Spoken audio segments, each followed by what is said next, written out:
Уважаеми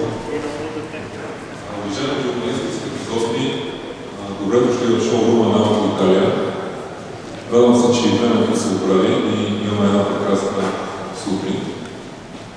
Казваме в шоурума на Auto Italia, понеже след това събитие ще бъде направено изцяло ново брандиране на този шоурум според последните изисквания на Fiat Group.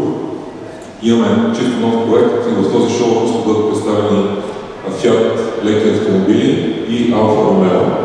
В същото време ще запазим и шоурума от другата страна на булеварда, където ще бъде представен Fiat Professional, лекотоварната гама, на която искаме да акцентираме още повече в бъдеще. Освен тези нови неща, Auto Italia има и нов изпълнителен директор. Това е Стоян Минков, който ще бъде представен по-късно и ще каже няколко думи. И все пак конкретният повод, за който сме се събрали днес, това е новият Fiat Fremont. Не само, че това е първия Fiat в този сегмент, а и той е първия Fiat, който излиза след придобиването на Chrysler от Fiat. Ето защо ще дам думата на нашия регионален менеджер Густаво Дечико, за да каже повече думи за това взаимодействие. Благодаря ви.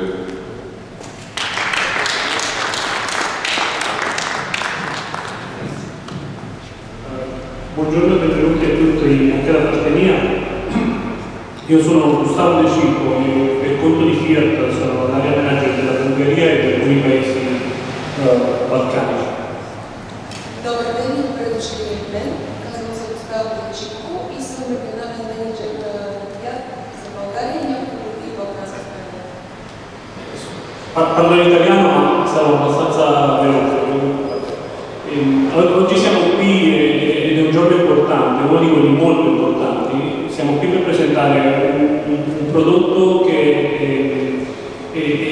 è frutto della fusione e del lavoro comune di due grandi aziende, Fiat e Chrysler. Днес сме се събрали в един много важен ден, за да ви представим Fiat Fremont, който е плътно сътрудничество между две големи автомобилни фирми и Chrysler Group.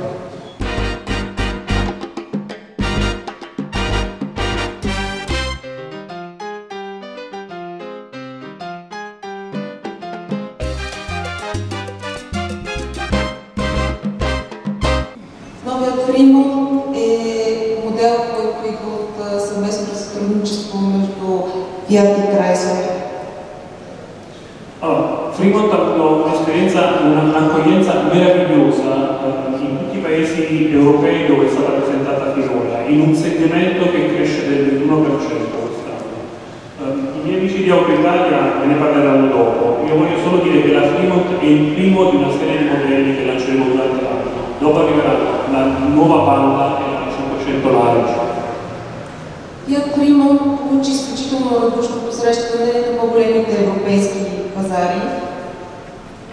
Разбира се, моите приятели от Auto Italia ще ви разкажат още за него, но бих искала да ви кажа, че това е само първият модел от серията, който ще представим в България. Започваме с Fremont и през следващите месеци ще ви представим новата Panda и 500L. Имаме съвместни планове, които ще ни доведат до мястото, което считаме, че заслужаваме, т.е. на върха на класациите за автомобилни продажби. Fiat Fremont è solo l'inizio. Grazie a tutti. Fiat Fremont е само началото. Благодаря на всички.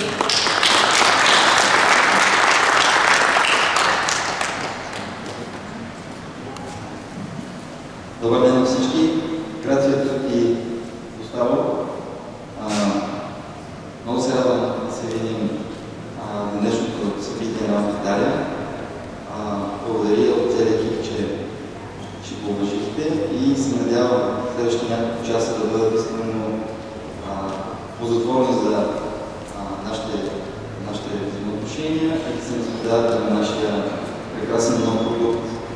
Аз ще кажа две думи относно партньорството с Fiat, благодарение на стабилната взаимоотношения, които изграждаме и продължаваме да изграждаме.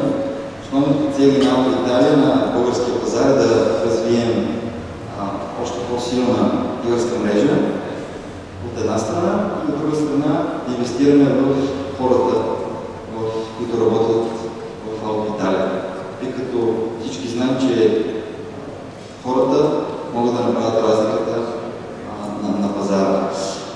В този смисъл благодаря на Густаво Дочинко за това, че е наш гост днес и ще предам думата на Радослав Колев, търговски директор на Ауто Италия, който ще сподели с вас една малка изненада.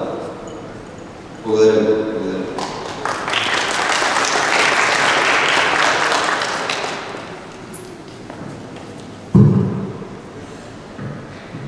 Здравейте от мен. Изключително ми е приятно, че поводът да се съберем всички тук днес е модел Fremont. Също искам и да ви благодаря, че през годините бяхте с нас и чрез вас ние можахме да стигнем до клиентите по най-добрия начин.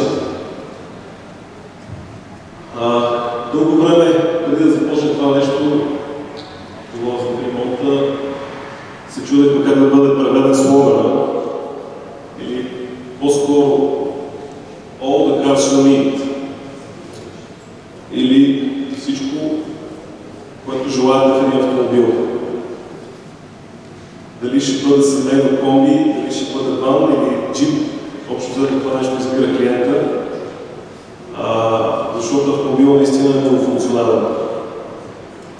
С уникалната си дължина за сегмента, близо 5 метра, с възможно най-съвременните използвани технологични и екологични двигатели, възможност за възстановяване на данъчен кредит, който в момента е актуална тема. Разбира се, на последно място високото оборудване, дори в най-ниското ниво. 5 звезди на краш тестовете в Euro NCAP го правят един достоен играч в MPV в subsegment. Разбира се,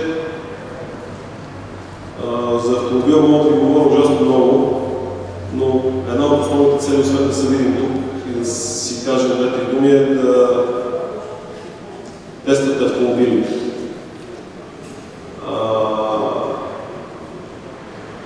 Искам да ви покажа официално да ги разгледате и след малко заповядайте да направим тест драйв на Карлово.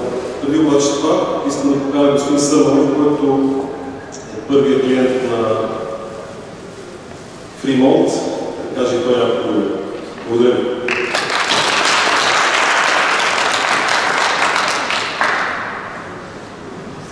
Здравейте! Аз съм наистина първият клиент, т.е. първият собственик на този автомобил. Но с две думи ще ви разкажа как се случи. Аз дойдох тук да се купя договор, една концепция, която беше необходима за нещата, които върша аз. В книга, в който ние разговаряхме на тема договор, дойдоха тези автомобили. Съвсем пресно, беше сняг, те ги смъквах от платформите и аз попитах, какво е това нещо? Те ми го показаха, изгледах го, седнах в него, направих едно кръгче, след това взех автомобила и си зададох въпроса, защо всичко се случи толкова бързо. И доброто се, ако не ме разберете погрешно. Това с това, което бях се свърши. Не ме разберете погрешно. И два пъти. Защо обаче? Онзи ден имаше празници и аз заминах с моето семейство, с Fremont извън България, да се разходим и починем. Тогава се зададе въпроса, защо този автомобил толкова лесно беше харесан от мен и купен. И сега, когато слушам това, което говорят моите приятели и колеги, две са причините. Първо, този дизайн е нещо, което на пръв поглед създаде усещането в мен, че трябва да имам тази кола. Да, може би и размерът, сигурно тези около 5 метра. Това излъчване за сигурност и някакъв вид самочувствие е първото нещо, което ме отхлъзна към този вид автомобил. Да не говорим, че в този сегмент има много други варианти, които човек може да си избере. И вторият много важен момент е, аз за това казвам, че заминам с цялото ми семейство, с майка ми, с баща ми, с съпругата, с дете. Това е семейен автомобил. Вътре, във времето, в което ние прекарахме заедно този автомобил, видяхме неща, и усетихме неща, които в другите не сме усещали. Тоест вътре има един комфорт. Примерно, най-елементарно нещо може да звучи, но детайлите в тази унифицираност, в която живеем ние, създава разликата между ние всички тук сме еднакви хора. Обаче един има една глава, без коса, друг има глава с коса. Но детайлът накрая е различен. Същият проблем е тук. Възможността задната седалка да легне назад на дълъг път се оказа изключително приятно изживяване, особено за майкови завещания, като да речем, нагласеното на чистачка, аз говорих днес с моите колеги, ето тези дребни работи, които са създали вътре Fiat, изграждат едно лице на този автомобил, което мога спокойно да кажа, че е неповторимо. Казвам го наистина като първият човек, който е седнал за тази кола, който от една страна беше много любопитно да видя какво ще се случи. Изключително съм впечатлен. Съвсем сериозно го казвам, вие сега живота здраве ще се разходим заедно, ще разгледате тези детайли, ще усетите какво значи да се качиш на него и на самочувствието по пътя, като се минат особено 100 км.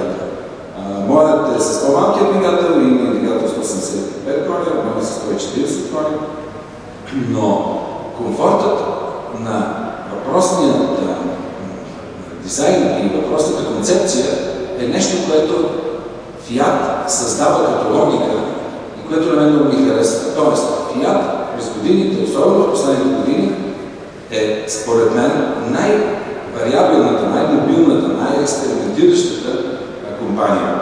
Като погледнете от Cinquecento, който ще свършите с примал, който днес представям, вие ще видите каква богата гама има на концепция.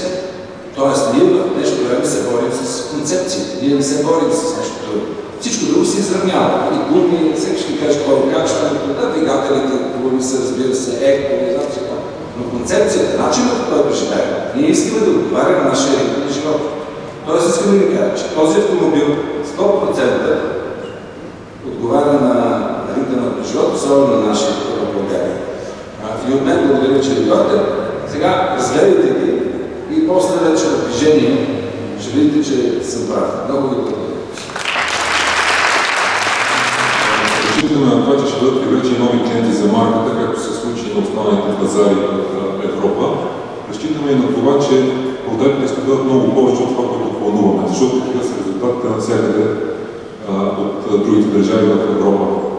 Освен това, понеже споменахме и нови неща, искам да акцентираме върху дилърската мрежа. Решението е навсякъде да направим нови дилърства, които да бъдат здрави партньорства или да бъдат собствени представителства. Ето защо от миналата седмица има нов договор с Балканстар, които ще бъдат представител на Fiat за Пловдив. Във Варна и в Бургас вече стартирахме собствени операции, така че за всеки конкретен град ще решаваме допълнително. Достатъчно с новините, разгледайте автомобилите и ви пожелавам един приятен ден.